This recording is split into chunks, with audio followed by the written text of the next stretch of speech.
two things happened last night. Two big things.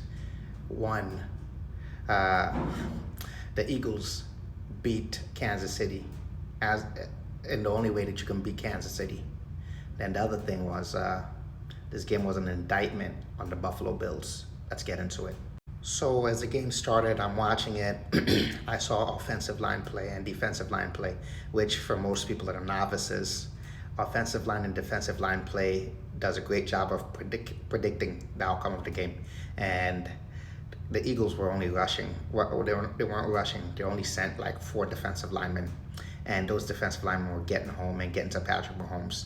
And that was a big indicator of how the day was going to play out. If Kansas City's offensive line could not get in front of the Eagles' defensive line, it was going to be a long day. And it was a long day for the Chiefs. As you can see, the final score was 22 Chiefs, 40 Eagles. But that's, that that's not the whole story. The tail of the tape really is Kansas City couldn't score anything in the first half. Patrick Mahomes had 24 yards in all the first half, which was like, whoa, we never thought that this could be. But the offensive line and defensive line play, the Eagles were aggressive. The Eagles were dominant on the defensive line, and they got to Patrick Mahomes without even rushing. And they stopped Patrick Mahomes at every which way he turned. They couldn't do anything about it. But it was a group win. It was a total effort win. The defense had some interceptions, made some stops, and the Eagles defense. And the special teams scored when they needed to. Kicking field goals, punt returns and whatnot. The special teams played great.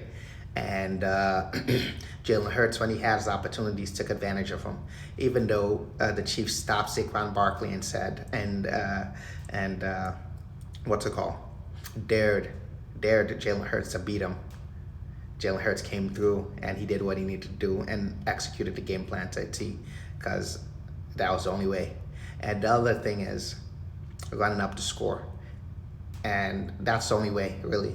Because if people are saying that the Chiefs, if people were saying that the refs were on the Chiefs' side, the only way the Eagles could really win was having a total team effort and running up the score. And the Eagles ran up the score with a couple of turnovers with a couple of interceptions, and interceptions for scores. So by running up the score, they totally took the refs out of the game. The conspiracy theory that the refs were on the Chiefs' side. Running up the score took the refs out of the game and made it so that if there was any close calls, if and when there were any close calls,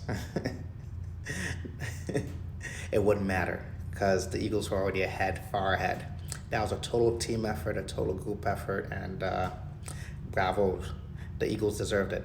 But the other point that I was talking about is the indictment on the Buffalo Bills. This is Buffalo Bills head coach Sean McDermott. Sean McDermott, for some reason, has lost to the Kansas City Chiefs in every which way possible. At home, in the AFC Championship 2 times, in the divisional rounds 2 times.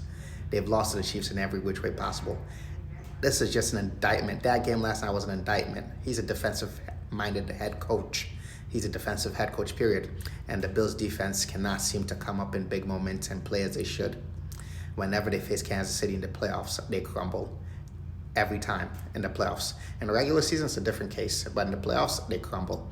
I think when the heat's turned up a little bit, Sean McDermott's personality shows up on his team, and they get frazzled. They get a little bit jittery.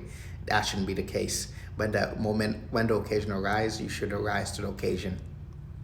All right, and this is the indictment on the Buffalo Bills. The Bills should have been in the Super Bowl. The Bills should have been hoisting a trophy, but due to their coach, you take on your coach's personality, and it goes to show you that taking on your coach's personality, most teams that take on their coach's personality, they either live by it or die by it, and Buffalo Bills been dying by it for years now in the playoffs, because when big moments arise, they can't rise to the occasion.